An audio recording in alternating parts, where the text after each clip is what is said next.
Sifter for the ear.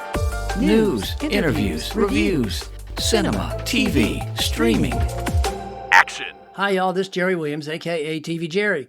Last week, I featured animator designer Phil Trumbo, who worked with Steve Siegel on Futropolis. I'm also planning to feature Steve's work after he left Richmond, but this podcast is time sensitive, so it's first.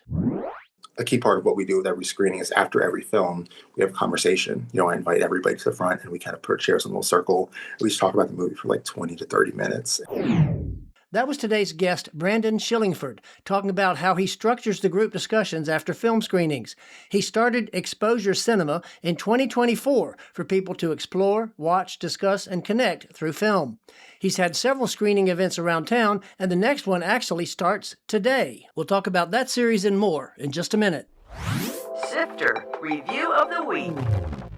Beef 2 on Netflix. The first season of Beef was a riveting ride, and this new season mostly manages to hold its own with a totally new cast and story.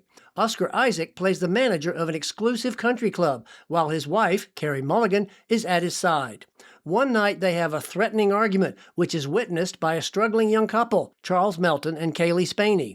As in the first series, this controversial incident leads to a spiraling conflict between the duos. They each have their own issues to confront as well. Creator Lee Sung-jin has again assembled an impeccable cast doing impressive work. The conflicts develop in dark ways, exploring wealth and resentment with even more characters and complications. This results in a less focused series with people who aren't as sympathetic. Ultimately, the performances keep it compelling, even if it lacks the shocks and surprises of Season 1. I gave Beef 2 4 out of 5 stars.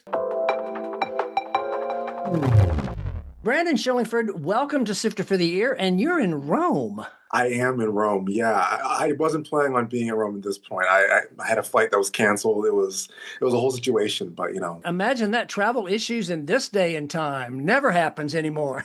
Who would have thought? Who would have thought? Yeah, really. So what are you doing in Rome, by the way? It's a work trip right now. It's not anything movie related. Have you had a chance to check out Cinecittà in Rome? Oh, the studio. Yeah.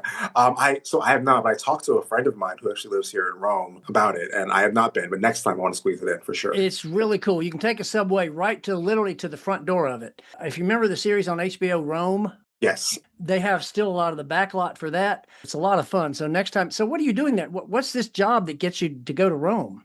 So it's just communications work. It's not anything super crazy. I do communications for like this NGO, or this trade organization. It provides me a space where I can do some creative work at the same time, but it's involved with like fisheries. It provides some like respite from the day-to-day from the film stuff. Good. And you get to travel around the world. That's not a bad perk. Yes. Do you remember the first movie you ever saw, either at all, or the first one that you're like, whoa, wait a minute, this is something that I want to know more about? Yeah, this was the first one I ever remember seeing, to answer your question first here, is I watched it with my dad. My dad's like a big sci-fi action serial guy. Right. Watched the first Indiana Jones with him. That's the first movie I ever remember watching. Wow. He had a big TV in his basement. He was on his couch and I was sitting on the carpet, like literally 2 feet from the screen. Like, oh my God, like I've literally never seen somebody like Harrison Ford. I've never seen this, like something like this done on the screen. Like I remember the boulder so clearly in my head seeing it. Yeah. I was just amazed. So that was the first one I remember seeing. That's a good first one. Yeah. It's interesting. You're at least a third or fourth person who I've talked to recently. I know one of them was with Hardlight Cinema, whose father got them into movies. So it's kind of a neat thing that a parent does. And actually, now that I think of it, I took my daughter to movies since she was a little girl. So she's into movies. So the parents do make a difference on that, obviously. Yeah. So what is your background? What made you say, hey, I want to get involved in cinema? Yeah, so I've always been interested in cinema and in film since I was really, really young. I think I remember watching Raiders of the Lost Ark when I was like 3 or 4 years old. Yeah. And I remember really becoming passionate and like really interested in cinema in my sophomore year of high school. I took a film studies class, which I feel like isn't really very usual for like high school, which I've learned at least. There's not a lot. Really? And where was that? I went to high school in Manassas at Osborne Park High School. Okay. And it's not a usual thing, but my teacher taught English, journalism, and film studies. Yeah, and I just remember being in that class and being exposed to so much cinema, not just great cinema from America, but cinema from around the world. kids who are 15 or 16 don't necessarily have like the access to or the kind of awareness of. Like we watched, remember he talked about like John Woo and like Wong Kar-wai. And I remember Wow. very clearly watching Days of Heaven for the first time. Oh, wow. Okay.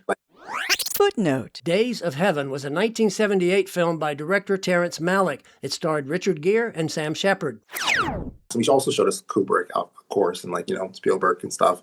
We watched Dr. Strangelove in class. But I remember like the one that really made an impact on me was like really got me like interested in learning more, researching more, not just about movies as like a business or like entertainment, but as like an art form. Just the cinematography in that film, the score and the acting, Richard Gere in the film. Like, that was the one for me where I was like, wow, this is different. Yeah, Mm. absolutely. Yeah, I remember seeing it first. I think I probably actually reviewed that one way back in the 70s. Really?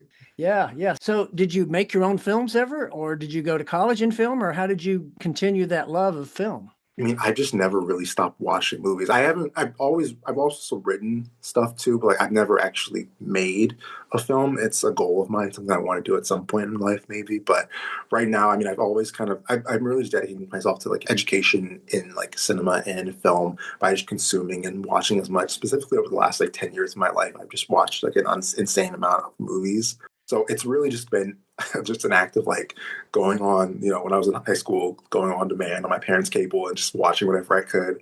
And then in college, we had Canopy at VC. So I would just like, we have it for free and we had access to it through the library. So I would just watch a bunch of stuff on Canopy all the time. Footnote. Canopy, spelled with a K, is a free streaming service focusing on independent, educational, and classic films. It's available through libraries and universities. So where did exposure come from, and why did you start that? I would always kind of express interest in films that I really loved, but I would kind of be met with this like it felt like an oddly unwelcoming and uncommunal energy in an art form that I feel like is like rooted in the like communalness and the shared like kind of experience of watching something together. And I just wanted to make an environment and build a community around cinema that is welcoming to everybody. And I feel like it's something that people to kind of like explore freely and explore without like the worry of being judged or not having their taste be like as sophisticated as like Right. it might be, because I feel like it's like an oddly like isolating kind of space being like a cinephile. I feel like in some ways, and through exposure, I feel like finding people who kind of have similar backstories or lore around like cinema has been a really beautiful thing. So I started exposure to do that, and a key part of what we do with every screening is after every film we have a conversation. I invite everybody to the front and we kind of put chairs in a little circle. We just talk about the movie for like 20 to 30 minutes. And Oh, wow. That's interesting because I knew there was a Q&A involved, but you actually bring everybody down together in a big group. That's kind of an interesting approach. Yeah, yeah. And I feel like we always get a pretty good amount of people who stay back because it's totally optional. You don't have to if you want to, just watch the film and, head home afterwards. It's no worries, no pressure at all. But I think we always have a really great conversation afterwards, honestly, about like, not just like, the technique or, the kind of like the more technical aspects of the filmmaking, but how it makes you feel and like what what it made you react to, whether it's negative or positive. I feel like no one has the same experience when it comes to watching a film. Right. Now, so you moderate this. Now, tell me this, because I've been in discussions like this. How do you deal with the fact that maybe there's one person who wants to just show off how smart or how knowledgeable they are, and they really aren't having a discussion? They just want to show off. Yeah. I'm sure you've never run into that, right, Brandon? Oh, never. Yeah, no. But no, yeah, that's a really great question, honestly. We've had situations in the past where people kind of like to, go on for a little bit longer and people kind of like are starting like, oh, yeah, this is interesting. And then once it gets to the 5-minute mark, it's like, wait, Oh, yeah. been talking for a while. So I think it's a matter of trying to find the right space and time to interject and say, yeah, that's interesting.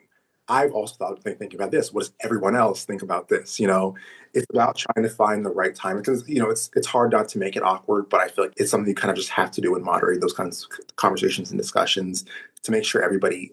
It's not just a space for one person who might have X knowledge about this one cinematic movement from like the 50s or whatever. Right. How did you start Exposure, and what are some examples of some of the series that you presented? I started Exposure by doing this 90s neo-noir series 2 years ago now with the films Deep Cover, Belly, Cure, and Bound. And since then, I've really focused on emphasizing Black cinema, specifically in African cinema, in like the program that I want to do.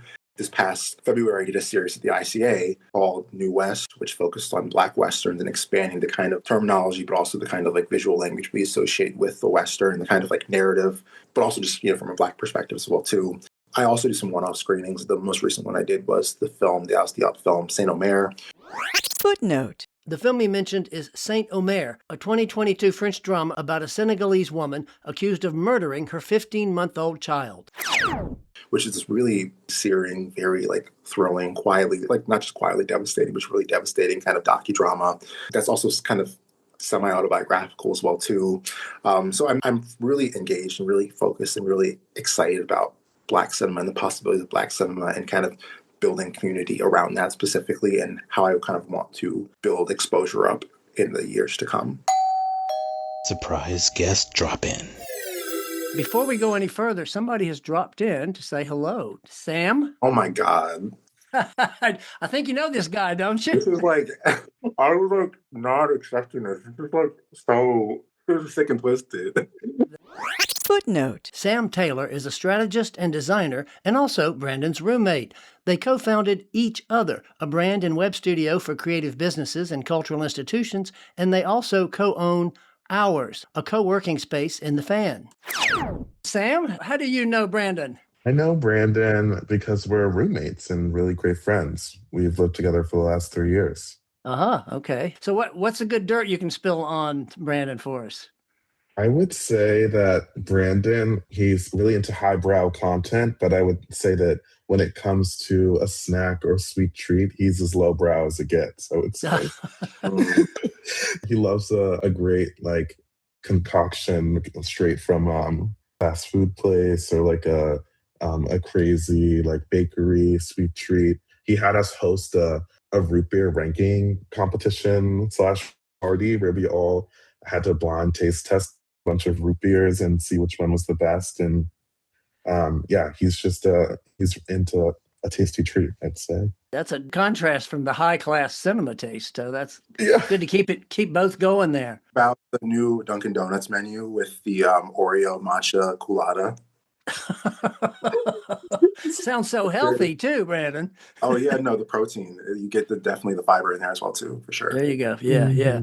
So Sam, do you sit and watch all those movies with him, or is he doing that on his own in his room, or how does that happen? Well, I would say that, sometimes we're allowed to watch movies with him, sometimes we're not. It's a sacred time for him, I would say. And, And I bet you can't talk, right? No commenting? No talking, no commentary. He runs a tight ship, The commentary happens at the end. I will say there's a time and a place because we recently saw Wuthering Heights, and I feel like that was one that I feel like lent itself to some mid-movie discussion, some very, some very fiery like takes I feel that we got off. So I don't know. I feel like there's a time and a place. Mm-hmm. Yeah, I mean, I would say that Brandon is someone who definitely is interested in getting people together earnestly. Like he's someone who has always been down to have people gather and hang out with each other. He's also someone who's very impromptu when it comes to just getting people together to see a movie. And something that's interesting that comes up a lot is like, okay, what are the themes of these movies? Like, what are the things that are popping up? And I feel like he always does a good job of finding unexpected combinations for some of his choices with film pairings. Yeah, he just has a really unique point of view on the connection between the act of gathering around cinema. And how often do you agree and or disagree on what movies you like? Oh, I mean, I would say we often disagree for the most part. Yeah, because I think Brandon, he just has like a unique way of taking in film and has such a rich history. And for someone like myself, a common man, I definitely come with like a completely different point of view. So we often have like really awesome discussions about, what our relationship is to the things we see on the screen. Anything else before we let you go back to your work, to Hours? Yeah. I would just say that, if you're interested in having an awesome time meeting new people and connecting over film, then Exposure is the place to do it. And Brandon's done a great job of facilitating that. So, just really proud of him. Brandon, anything you want to say to him before he goes away? Wow. I don't know. I'll see you after this plane tomorrow. We'll see if I get home in one piece. Like, better not cancel the flight again. But thank you, King. I appreciate you. Love you. Yeah. Thanks, y'all. Thank you, Sam. I have done podcasts with two other groups, Hard Light Cinema and Cinema Niche. They are both film groups like yours. Footnote. I'll post my podcasts with Hard Light Cinema and Cinema Niche on the webpage for this show at TV Jerry. Are you familiar with them? And if you are, how would you say those are alike or different from what you're doing? Yeah, I'm familiar with both of them, and also just the others, like amazing groups in the city, like Nowhere Cinema. Good for Her, obviously, is like incredible. I love them so much. I feel like Cinema Niche, they tailored and curated a very specific energy and vibe around the films they program, but also like just like the environment in which you watch the film in, which I've really always respected and really loved. It was especially with how they do it at Studio 23. I think it's really amazing. And Hard Light, I mean, I don't know what you can say about like, Lewis and the gang, honestly, and Kyle and everybody there. I feel like they just have such great taste, and I feel like heavy into the arty films. They were naming directors I've not even heard of. No, they'll pull them out. Like they really will. It's really crazy. But I feel like, you learn a lot around people like that. And I feel like they have such like a breadth of knowledge and a real kind of curiosity around cinema. I like really respect. I mean, I think the main thing that I feel like, with exposure, it's obviously the kind of dialogue and the discourse afterwards. But I feel like for me, I've kind of wanted to offer like a different kind of experience, but also programming. And I think obviously, again, with my kind of emphasis on Black cinema, not just watching the film, but the conversation afterwards, I really wanted to differentiate and kind of carve a different lane for myself and also build on it for the future, and do some really interesting stuff with that format structure. Do you have any plans to like make it bigger or make you get money out of it or anything like that? Or are you going to kind of keep it this level? I mean, I have a lot of like plans and ambitions for exposure in the future. I mean, I have my own podcast as well that I do with it. I have a newsletter, but I mean, the dream is obviously open up a space, open up a cinema so that, because I'm here in Rome. There's a really beautiful theater here that has, there's like a small, like 2-screen theater, but also there's like a little coffee lounge. And the dream is to have,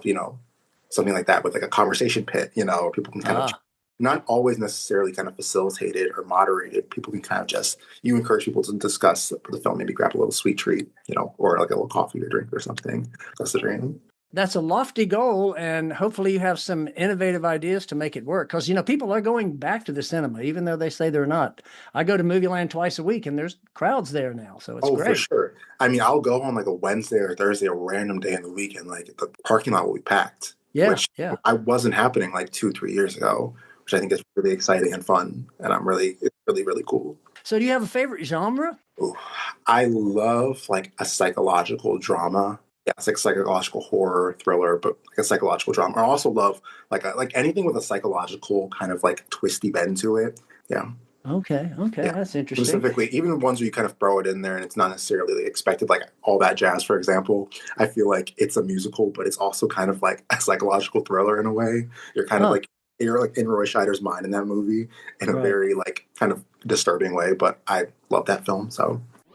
Footnote. All That Jazz was director-choreographer Bob Fosse's semi-autobiographical musical, which starred Roy Scheider in the title role. Oh, that's an unusual choice. Now, you mentioned your podcast. Obviously, you're on one now. Tell me about your podcast. How many episodes? What do you talk about? Who do you talk with? As of right now, it's on a little bit of hiatus. Work has been a little crazy. Also just programming, I feel like, has been, but we're starting it back up, for May and doing a little preview episode of the series for May, One for the Money, which get your tickets and RSVP right now. I talk about contemporary cinema. I talk about retrospective stuff. I do interviews. I recently talked with the director, Khalil Joseph. He's a visual artist, but also director of the film Black News Terms and Conditions, which I will be screening at the ICA next month. But yeah, so then I do interviews, kind of reviews, discussions. I have friends on. My friend Kento, who's a big award season buff. I feel like he's my kind of semi-correspondent when it comes to award season. So you mentioned briefly that your upcoming series. Tell us about that series and what it's going to be and where it's going to be. So the series One for the Money started Wednesday, May 6th. It is a kind of collection of crime thrillers, heist films that kind of explore the dynamics of power, of money, the kind of draw towards freedom, towards destruction, that kind of, the ways in which money and power and like the dream of like the kind of quote unquote American dream can kind of pull you into dark holes and kind of twist you and kind of pull you towards the darkest edges and the darkest corners of your own being. These are the collection of films in the series, which we're doing is 100 across 110th Street, Belly, which is the first film we ever screened 2 years ago, which we're going to be ending the series with. This a little like 2-year anniversary. Set It Off, Dead Presidents, and Jackie Brown. I feel like the films kind of all explore the idea of money and the idea of capital and capitalism and how, they corrupt and how it kind of is something that you can kind of never really escape from, even, if you try to do the best with your hand you're dealt. I don't know. I feel like it's a collection of films that I'm really excited to kind of share with people and talk about more than anything. Yeah, actually, the first thing when you said it, I thought Dead President's the first thing I thought of. So Yeah. I'm glad that's on the series. That's great. So now I know you mentioned also that you've been involved with NPR and CNN and VPM. What's all that about? Yeah, in my past life as a journalist, I did internships with NPR and with VPM. And Now, wait a minute. Now, was that NPR in DC or was that VPM? Both. Or both? Both. Okay, cool. Okay. Yeah, because I did VPM first, and then I went to NPR. I was intern for All Things Considered for a summer, which I had a great time on. And I kind of wanted to shift and do something different and try something new at CNN with broadcast. It was not for me. It's with people, I have friends who still are in there, and I feel like they enjoy it, which is amazing, but not for me, the environment. That's good to learn. That's a good way to learn. Yeah. Exactly, yeah. I have a lot of great stories from that time period. I could tell you offline maybe at some point. I have a lot of really fun. You got one you could share with us? No. Oh, okay. Oh, well, No I can't NDA, wait to but- get off the call then. We'll definitely have some. Good old RVA Magazine. I've written for them for off and on for years too. And are you still writing for Tony and the gang? Been in a while. I want to get back into writing. I did my Substack article last year, and I really kind of was like, wait, I really enjoy writing. I want to get back into this, but I'm gonna keep an eye on watch the space. There's gonna be more Substacks and more kind of. I'm also gonna start pitching to places more as well too. To kind of flex my writing muscles a little bit. But I haven't in a while, but I want to. And so, what is next for you? Other than this series you got coming up and wanting to open a theater, do you have anything else specific, or do you want to make that movie that you've written screenplays for? I would love to make that movie at some point. It's honestly, it's less of a screenplay and more of just like a bunch of like pages in my notes app that I have been like jotting like thoughts and ideas and quotes and like visual and aesthetic references down on for like years. I literally have page like notes from 2016. Oh, wow. Yeah. That's 10 years by now, Brandon, I know I got to get on it. I got to get cracking. I feel like the future and like the horizon's very bright and very exciting and interesting. There's a lot of things I want to do, but, trying to pace myself a little bit, but I'm excited. So one question I always like to ask everybody to finish off is, what have you been watching lately? What streamer, what movie, something you've seen lately that either stood out or was terrible or whatever? That's a great question. I know you asked this too because I listened to the ones you did with the ICA crew and Hartley, and, I was like, I got to prepare for this. You didn't prepare. I didn't prepare. It's top of mind. We literally talked about it a few weeks ago when we kind of were scheduling, and the drama recently. I watched it, and I haven't really been able to stop thinking about it. I feel like it's the exact kind of role I've been wanting to see from Zendaya for a while. Honestly, I feel like there's a lot of complexity and a lot of nuance to her character in that film. But yeah, it's like I feel like she's amazing in that film. I feel like that film is so funny and so like, and also really scary, but also like incredibly like incisive and it has a lot of really sharp critiques, a lot of actual things to say. I feel like about the time we're living in and how we're living and who we are. Footnote. The drama is a recent drama starring Robert Pattinson and Zendaya, and I'll post a link to my review on the webpage for this show at TV Jerry. Also, doing a little Euphoria. We're trying to do a Euphoria. Trying to get the new season. Yeah. So I was just going to ask you, do you ever just get, you got some guilty pleasures or something a little less sophisticated that when you just want to turn off and watch some silly TV show or streamer or something? No, me and Sam is also in the script where we do like definitely like a little Secret Lives of Mormon Wives, I feel like that's one for me. I feel like that the storylines, the narratives there, I don't know. It's for me. I feel like there's a lot of interesting capital C characters in that show that I, think about quite a bit. Huh. I've never watched any of those wives shows. You should, Jerry. I'm telling you. I'm not a big reality fan. There's only two I watch regularly, which is RuPaul's Drag Race and Project Runway. So that gives you some kind of idea that I'm pretty gay. So I like those two. All right. Thanks again. And we'll be in touch soon, I'm sure. Awesome. Thanks so much, Jerry. I appreciate you. That was Brandon Shillingford, founder of Exposure Cinema, where he presents a series of screenings for people to explore, watch, discuss, and connect. The next series, One for the Money, actually starts today, and I'll have a link to the entire series on the webpage for this show at TV Jerry. Coming soon. In theaters. Mortal Kombat 2. The champions are pitted against one another in the ultimate battle to defeat the dark rule of Shao Kahn. Billie Eilish hit me hard and soft the tour. This 3D documentary of her show in Manchester was co-directed by her and James Cameron. The Sheep Detectives. When a shepherd is found dead, his flock realizes it was murder, and they go about trying to solve it, with an all-star cast led by Hugh Jackman, Patrick Stewart, Regina Hall, and Bryan Cranston. Affection. Jessica Roth plays a woman who confronts a disturbing condition that resets her memory, making her unable to recognize her husband and daughter. Obsession. A hopeless romantic finds himself getting exactly what he asked for, but soon discovers that some desires come at a sinister price. The original Top Gun celebrates its 40th anniversary, along with the new release of Top Gun Maverick. TV and streaming. Amadeus on Starz. A 25-year-old Mozart arrives in Vienna unemployed after his father's death. He allies with a singer who helps bring him into the orbit of court composer Salieri, igniting a rivalry that defines their legacies. The Roast of Kevin Hart on Netflix. After the wild success of Tom Brady's roast in 2024, they're trying again with this famous comic. Unconditional on Apple. A mother's vacation with her daughter becomes a nightmare when she's arrested for drug smuggling in Moscow. The mother's battle to prove her daughter's innocence entangles her in a dangerous world of crime. Legends on Netflix. Steve Coogan plays an early 1900s British government official who recruits a handful of customs agents, including one surprisingly capable Heathrow luggage inspector, played by Tom Burke. They're going undercover to gather intel on heroin smugglers. Song of the Samurai on HBO follows the samurai corps in Kyoto, centered on a former street fighter and his brotherhood. Remarkably Bright Creatures on Netflix. Through unlikely bonds formed during night shifts at a local aquarium, an elderly widow learns of a life-changing discovery that may bring her joy and wonder once again. MIA on Peacock. Ozark creator Bill Dubuque created this South Florida thriller about a crafty young woman who plots deadly revenge against the vicious Miami crime family that slaughtered her parents and siblings. The Other Bennett Sister on BritBox is an adaptation of a Janice Hadlow novel, which retells the events of Pride and Prejudice from the perspective of one of its minor characters. Great performances on PBS and VPM. They'll be presenting 2 recent Broadway shows, the Irving Berlin classic Top Hat, and Suffs, the Tony Award-winning musical about America's suffragist movement, which, by the way, featured Richmonder Emily Skinner. Next week, I'll be on vacation again, this time to New York, where we're going to see 4 shows, including several of the new Tony-nominated shows, The Lost Boys, Rocky Horror, and Fallen Angels. But in 2 weeks, we'll hear from Steve Siegel, as promised, about his career after leaving Richmond, including his animation on Toy Story.